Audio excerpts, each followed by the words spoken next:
Estamos na quarta-feira estudando o tema Em Busca da Perfeição. Então vivemos dias em que o mundo anda em busca da perfeição, mas a perfeição que o mundo imprime, muitas vezes ela não condiz com a verdadeira perfeição, a perfeição de Deus. Lembremos que tudo que Deus faz é perfeito. E assim como você é, assim como você nasceu, Deus te fez perfeito. Temos então que aprender a viver em perfeição. Talvez esse seja o grande dilema para o ser humano, é ele aprender a viver a perfeição. Sempre estamos buscando uma perfeição fora de nós, quando a verdadeira perfeição está em nós, que é Cristo habitando em nós, uma vez que recebemos Jesus como Senhor e Salvador da nossa vida. Como já foi dito aqui durante a direção do culto, ontem foi comemorado o Dia do Amigo, né? E a mensagem de hoje tem essa ligação, tem a ver. Capítulo 7, aqui de Lucas. Abra sua Bíblia em Lucas, capítulo 7. Será o nosso texto base desta noite.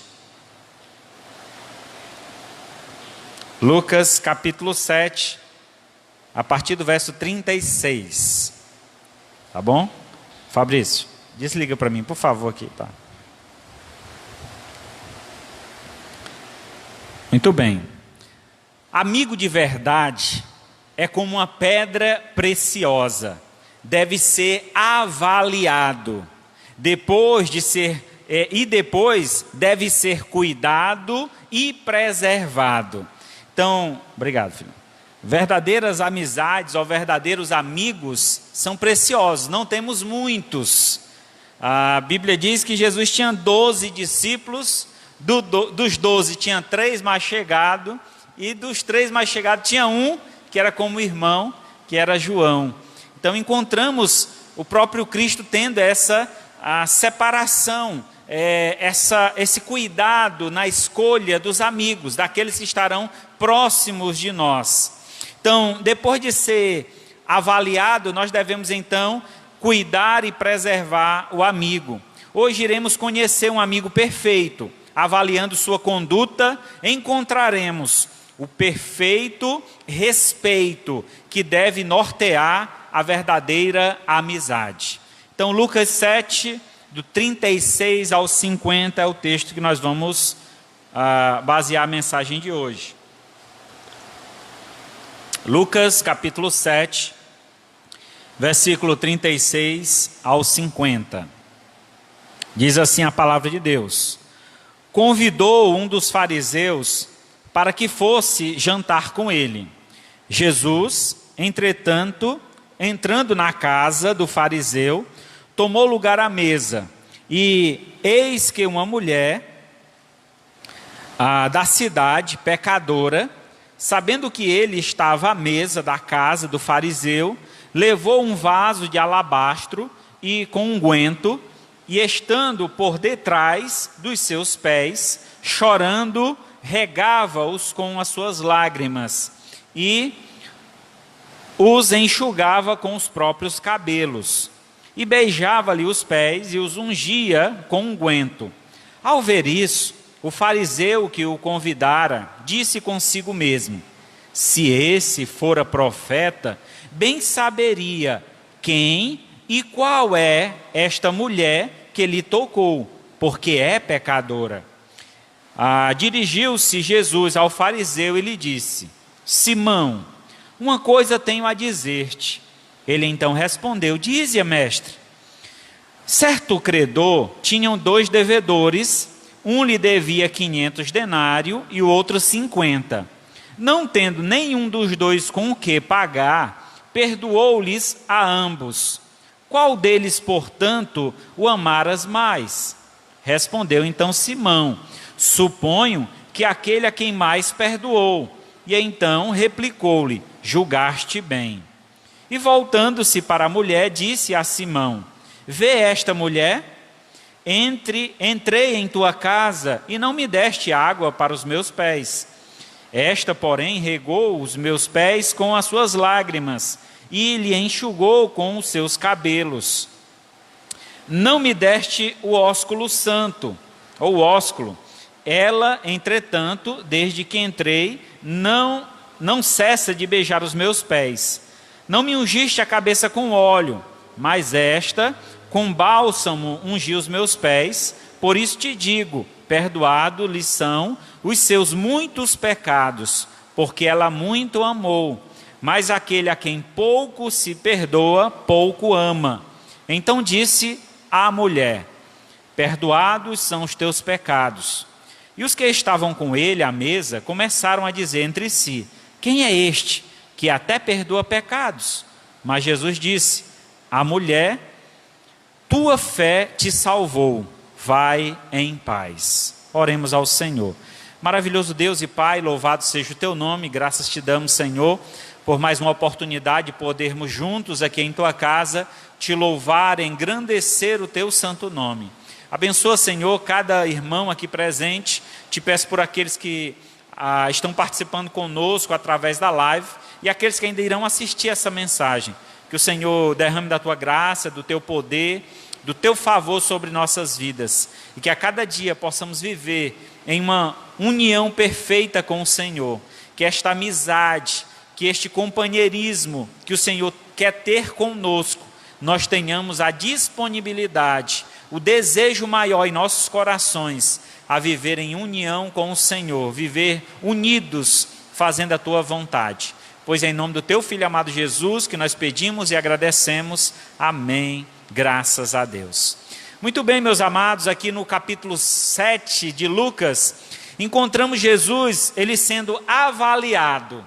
E ele mesmo, avaliando o comportamento daqueles que queriam a sua amizade. Vejamos então essa noite quais são os critérios que nós devemos levar em consideração nesta avaliação. Se estamos nos aproximando de alguém, estamos fazendo parte de uma comunidade como essa, é importante que façamos esse tipo de avaliação, ao grau que eu posso confiar em determinadas pessoas. Isso é intrigante, é interessante nós percebermos que Jesus fazia isso, e na mesma proporção que Jesus fazia, os demais também faziam com relação a Jesus. Então, somos e temos essa característica, lamentavelmente por conta do pecado, somos desconfiados, né? Não confiamos em todo mundo. E para conquistar e ganhar a confiança, precisamos ter uma relação a longo prazo. É interessante, já ouvi muitos comentários desse tipo, né? Que para firmar uma boa amizade, tem que se comer pelo menos 5 quilos de sal juntos. 5 quilos de sal. Quanto tempo leva para comer 5 quilos de sal?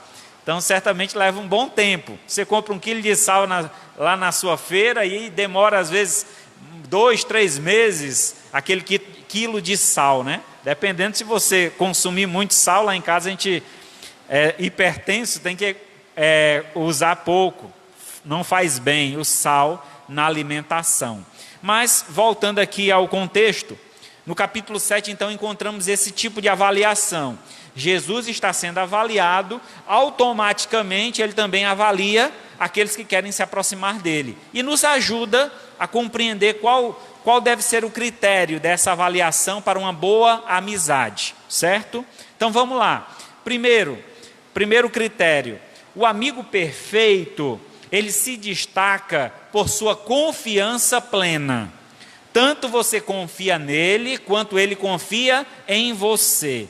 Aqui no capítulo 7, do versículo 36 ao 39, nós vemos essa questão. Havia uma certa desconfiança com relação a Jesus. O homem chamou Jesus para vir à casa dele e para tomar uma refeição junto com ele.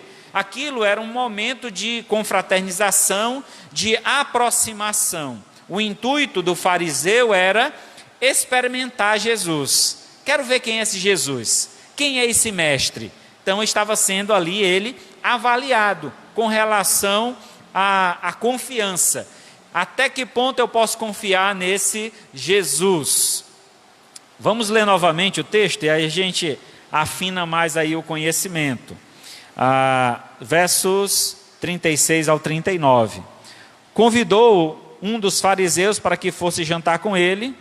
Jesus, entrando na casa do fariseu, tomou lugar à mesa, e eis que uma mulher da cidade, pecadora, sabendo que ele estava à mesa na casa do fariseu, levou um vaso de alabastro com unguento, e estando por detrás dos seus pés, chorando, regava-lhe com as lágrimas os pés, e enxugava com os próprios cabelos, e beijando-lhe os pés, e ungia com este perfume, esse unguento.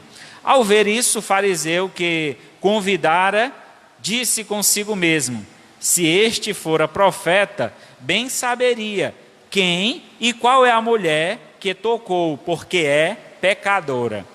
Jesus Cristo aqui, com relação ao fariseu, ele está sendo criticado. Quer dizer, o fariseu estava questionando a autoridade de profeta de Jesus Cristo. Questionando por quê? Sendo ele um profeta, essa mulher não podia tocar nele, porque tornaria o profeta impuro. Essa mulher provavelmente era uma mulher, uma prostituta. Não, o texto não diz claramente que fosse Maria Madalena. É um dos nomes que geralmente é citado. O texto não diz, não tem como a gente confirmar isso. Mas, o enredo da história, dá para se entender que ela era uma prostituta, essa mulher. E ao aproximar-se de Cristo, é interessante, o texto diz que Cristo chegou na casa, foi recebido e logo sentou à mesa. Naquela época a mesa não tinha cadeira, era uma tábua suspensa do chão, e as pessoas sentavam ao redor desta mesa, e sentavam com os pés para trás, é meio que inclinado assim, na verdade com o cotovelo esquerdo inclinado e os pés dobrados para trás. E comia com a mão direita, a mão esquerda não pegava no alimento. Então assim eles tomavam suas refeições. Só que aquele fariseu que havia convidado Jesus, ele quebrou um certo, digamos assim, tradição, costume da época, não recebendo Jesus como ele merecia, como sendo um convidado de honra. Então não recebeu.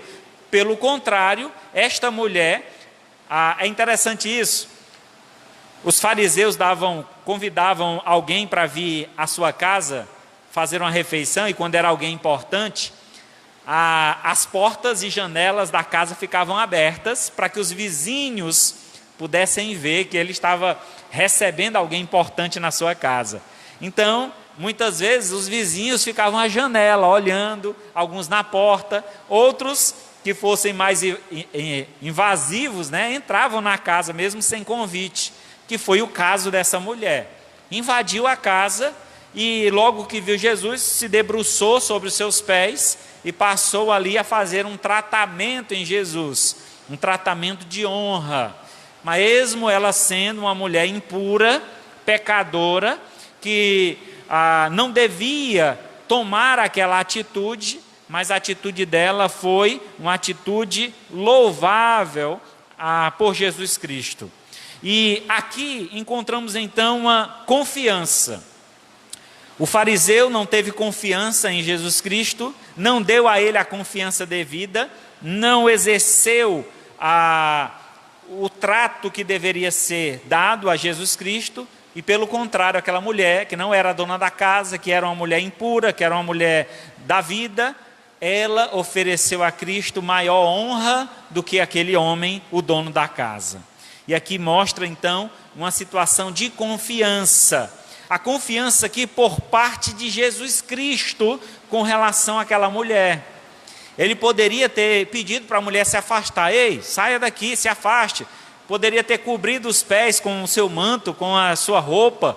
Mas, no entanto, ele permitiu que ela fizesse aquilo. Então, dá aí uma noção de confiança. Jesus deu confiança àquela mulher. É interessante que no nosso cotidiano, no nosso dia a dia, para que a gente possa conhecer as pessoas, a gente precisa dar confiança. Diz que a gente é inocente até que se prove o contrário, não é verdade? Não é assim que é dito nas leis, um direito, né, do ser humano, todo mundo é inocente até que prove o contrário. Infelizmente, a gente tem um mau costume, qual é? De julgar por aparência, julgar as pessoas. Não damos confiança àquela pessoa e criticamos. Talvez foi esse o problema do fariseu. Nós precisamos primeiro dar a liberdade, a confiança, para que a gente possa depois provar se aquela pessoa vale ou não a confiança que demos. Então é um critério, é uma forma de fazermos esta avaliação.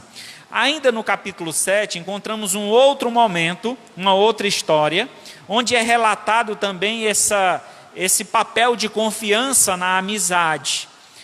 Do versículo 11 ao 17, do capítulo 7, 11 ao 17, nós vemos aqui a ressurreição do filho da viúva de Naim. É isso? Não, perdão, irmãos, é do 1 ao 10. A cura do servo de um centurião. A história aqui diz o seguinte: tendo Jesus concluído todas estas palavras dirigidas ao povo, entrou em Cafarnaum.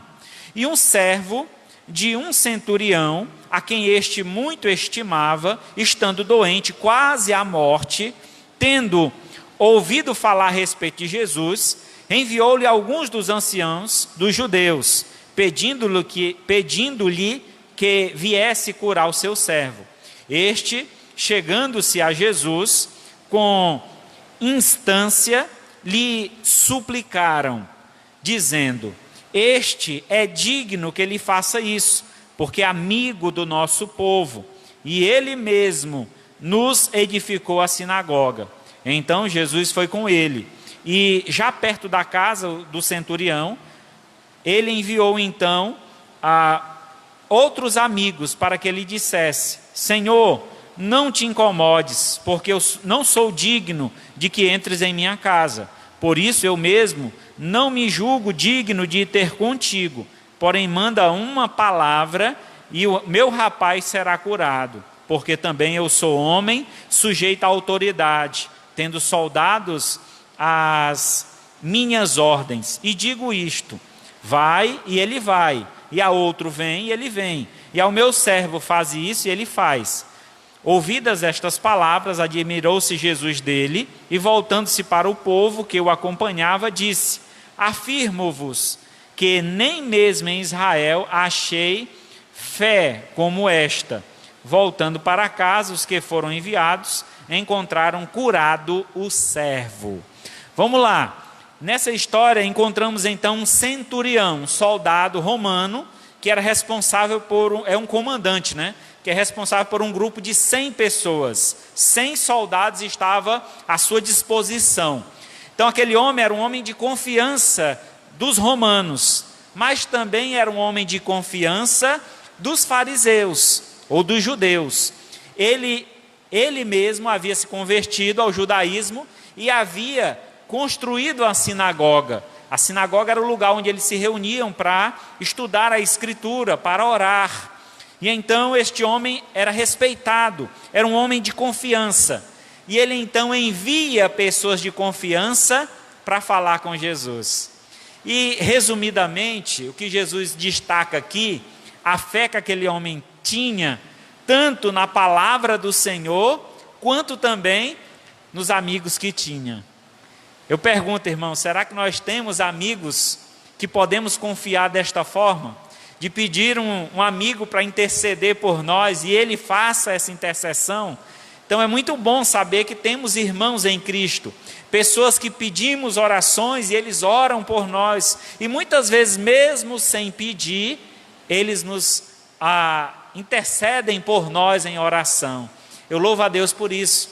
Eu tive uma oportunidade, certa vez, estava de férias, fui visitar o Cariri, e chegando lá, estava meio triste por conta da situação do ministério, ministério difícil, faltava muita coisa, muito difícil mesmo, quando eu estava no trabalho missionário. E então, chegando àquela cidade, eu eu fui ao centro da cidade para desopilar. Então eu gosto de passear no centro da cidade, olhar loja de R$ 1,99. Aqui não tem, né? Mas naquela época tinha loja de R$ 1,99. Eu ia lá olhar, comprar aquelas coisinhas pequenas lá que não servem para nada, a gente guarda nas gavetas e fica, né? Então eu fui fazer essa viagem, fui lá caminhando para o centro, e aí no caminho eu encontrei uma irmã. Eu nem esperava essa irmã no caminho, e ela de longe me viu e disse: pastor Sibério, o senhor por aqui? Abriu os braços assim, me esperou com um abraço. E ao receber aquele abraço, ela disse no meu ouvido assim: pastor, todo dia eu oro pelo senhor.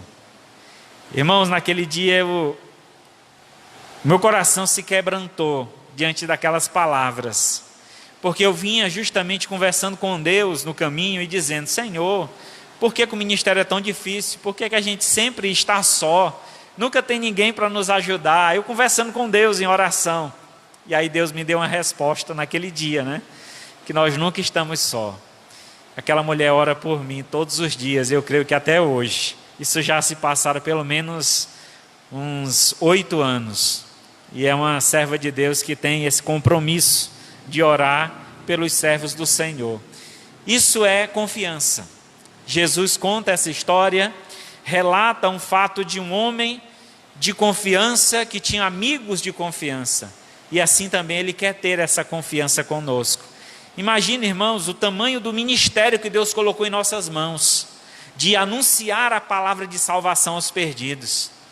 Diz a Escritura que os anjos desejavam, almejavam fazer isto, mas Ele concedeu a nós, seres humanos. Então nós somos privilegiados. Nós temos um ministério de confiança em nossas mãos, sermos testemunhas de Cristo, falar do amor do Senhor por onde quer que formos.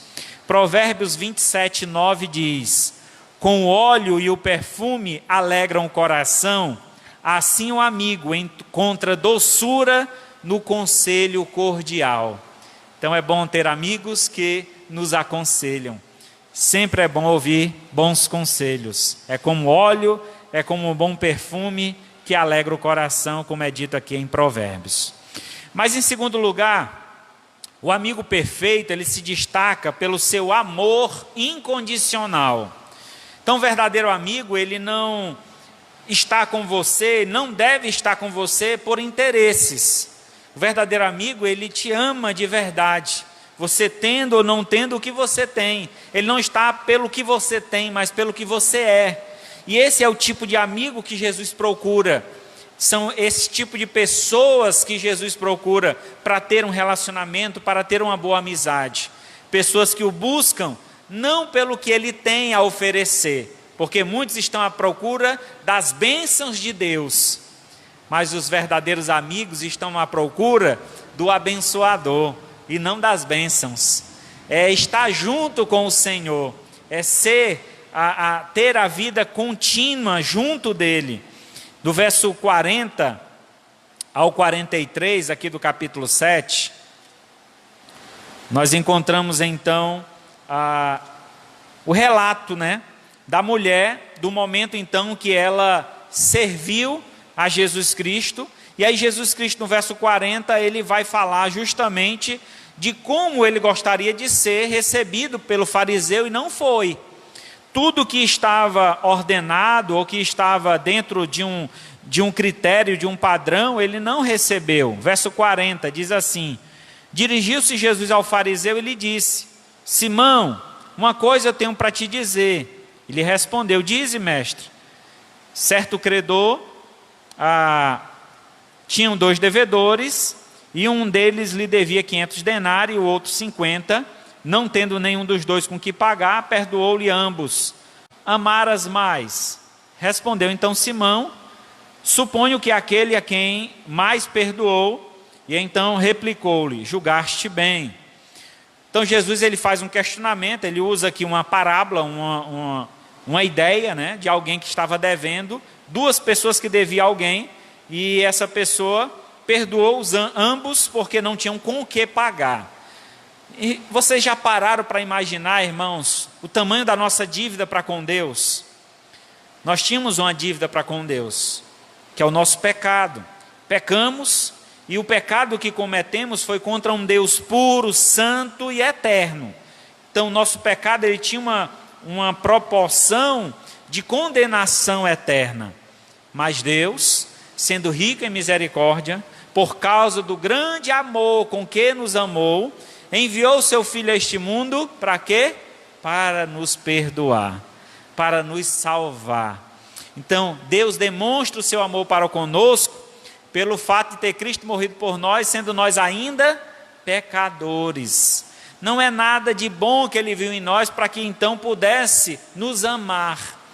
Devemos amar as pessoas de forma incondicional, não condicionada a alguma coisa. Às vezes um relacionamento conjugal tem uma grande discrepância, né? Uma grande divergência, quando dizem assim, a esposa diz, eu só vou amar o meu marido quando eu só vou ser submissa ao meu marido quando ele me amar.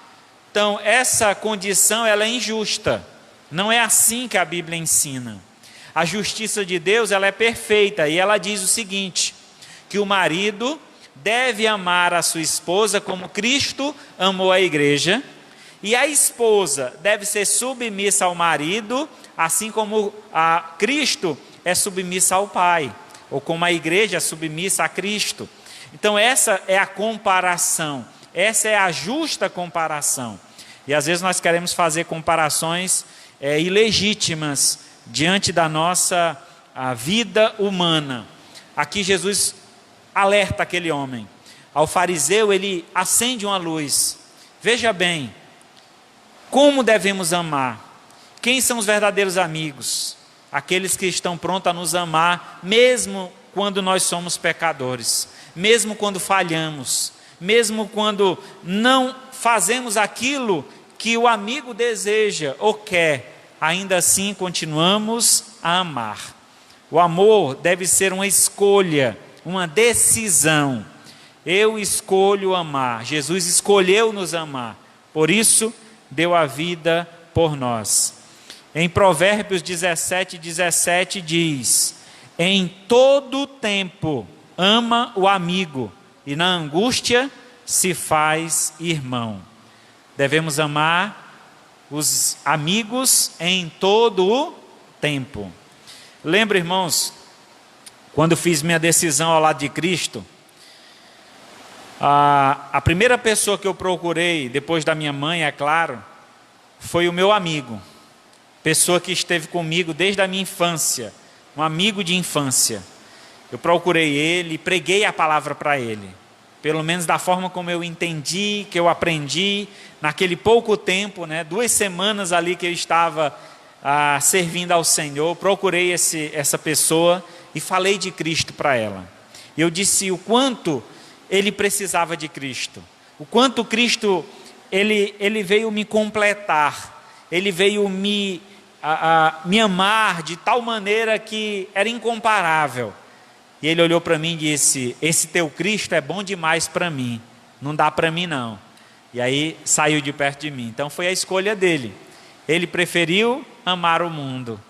Lembra que Cristo é a luz do mundo?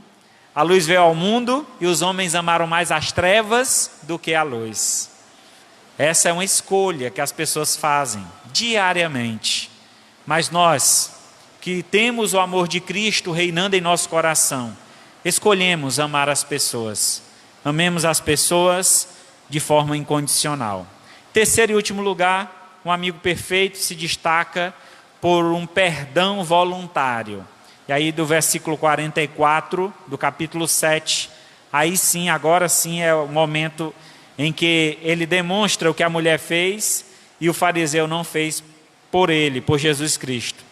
E voltando-se para a mulher, disse a Simão, vê essa mulher?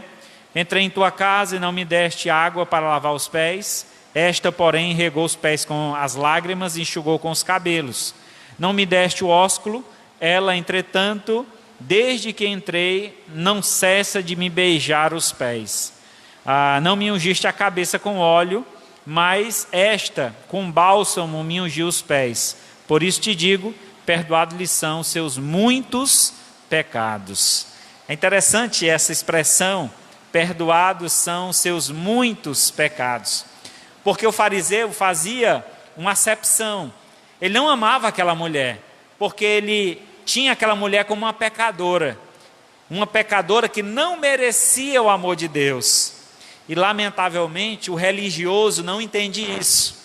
Quem recebe o amor de Deus é justamente aquele que não merece. Quem acha que merece o amor de Deus, esse nunca vai ter. Nós devemos entender que nós não merecemos o amor de Deus. O amor de Deus é graça, é favor imerecível. Deus nos ama mesmo sendo pecadores. É importante destacarmos isso, mas entendermos que, uma vez conhecendo o amor de Deus, a nossa vida passa a ter uma forma diferente. Vivemos agora pelo amor, pela graça, e não mais para o pecado, como escravo do pecado. Então é muito interessante isso. O fariseu se achava santo, homem religioso, importante, e aquela mulher é uma pecadora que não merecia nem pegar nos pés de Jesus. Mas Jesus diz, essa tinha muitos pecados, e ela recebeu muito perdão. Você se acha com pouco pecado, consequentemente, pouco perdão vai lhe ser oferecido. Então é importante que a gente reconheça o nosso pecado, reconhecer que somos falhos, pecadores, para que então o perdão de Deus, a graça de Deus transborde em nossa vida. Então, quanto mais pecadores, maior será o perdão de Deus sobre nossas vidas, maior será a graça do Senhor. Entenda essa conotação, essa ideia que eu estou passando. Eu não estou dizendo aqui que a gente deve viver pecando para receber mais amor de Deus. Pelo contrário, aqui é a ideia de alguém que vivia na prática do pecado, e aí foi resgatado por este amor. Ele não vai querer voltar para o pecado, porque o amor lhe satisfaz. Ele já é satisfeito com o amor de Deus. O pecado não tem mais sentido na sua vida. Por isso Jesus disse que muitos pecados daquela mulher foram perdoados. E ele conclui no verso 50. Mulher, a tua fé te salvou. Vai em paz. Aquela mulher não recebeu apenas o perdão, mas recebeu a salvação e a vida eterna. Então, é uma vida nova que ela ia viver. Se ela vivia na prostituição, a partir daquele momento, ela deixaria essa prática, para que então pudesse viver pela graça de Deus, amando e recebendo o perdão do Senhor. Então o perdão ele é voluntário. O perdão que o Senhor nos oferece foi de livre e espontânea vontade. Quando nós reconhecemos o nosso pecado e pedimos perdão a Deus, aquilo já houve um mover do Espírito Santo, como nós falamos domingo passado. Já houve um agir de Deus, porque por nós mesmos, nós preferimos andar no pecado. Como disse o texto anterior, né? A luz veio ao mundo e os homens amam mais as trevas do que a luz. Porque essa é a situação que o homem vive, cego nos seus delitos e pecados. Então é importante que nós reconheçamos que somos pecadores, para que então recebamos esse perdão voluntário do próprio Cristo. Do verso 18 ao 23 do capítulo 7, encontramos mais uma passagem que nos revela esse tipo de perdão voluntário, né? Aqui quando João envia mensageiros a Jesus. Então, nesse momento, João estava preso, e aí preocupado sobre a situação com que estava acontecendo as coisas. Jesus já tinha vindo, ele já tinha batizado Jesus Cristo, Jesus já tinha iniciado o seu ministério, e ele esperava então que o reino de Deus fosse instituído. Como os demais fariseus tinham essa ideia do reino imediato. Só que o reino de Deus é algo eterno, é algo que está preparado. Havia ainda um processo, e João Batista não tinha essa compreensão completa como nós temos hoje, porque nós temos a Bíblia completa. Ele só tinha partes do Antigo Testamento. Então ele estava preocupado, ele não estava questionando Jesus, mas apenas preocupado sobre a questão se Jesus era ou não o verdadeiro Messias. Então ele queria saber quando é que as coisas iam acontecer. E aí Jesus então responde a ele através dos seus milagres, daquilo que ele havia feito. Olha, diga o que é que eu faço para ele. Essa afirmação que Jesus dá aqui, ele diz aqui no verso 21, naquela mesma hora curou Jesus muitos de moléstia, flagelo, espíritos malignos, deu vista a muitos cegos. Então Jesus respondeu, ide anunciai a João o que viste e ouvistes. Os cegos veem, os coxos andam, os leprosos são curados ou purificados, os surdos ouvem, os mortos são ressuscitados, e os pobres anuncia-lhes o evangelho. Bem-aventurado aquele que não acha em mim motivo de tropeço. Então Jesus aqui está mandando que os discípulos de João olhassem para Cristo através dessa profecia de Isaías.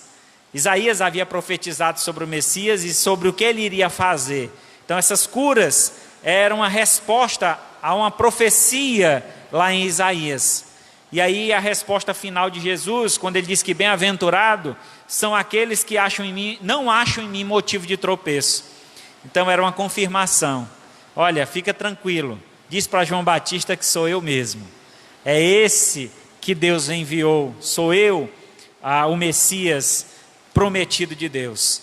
E ali certamente Jesus perdoa de forma voluntária esse questionamento de João Batista. Ele não está criticando João Batista, mas só afirmando, olha, diga a ele que pode ter certeza que sou eu mesmo. Então ali ele traz uma ideia aqui de perdão. Em Jó 6,14 diz assim, ao aflito deve o amigo mostrar compaixão, a menos que tenha abandonado o temor do Todo-Poderoso. É muito forte esse versículo, né? Ao aflito, ao amigo, mostra compaixão. Certamente, João aqui estava aflito, João Batista. O que vai ser? Será que vai dar certo? Eu estou aqui, posso ser morto a qualquer momento. E aí, será que ele é o Messias? Então ele estava aflito, preocupado. A ideia aqui é preocupado. E Jesus teve compaixão dele.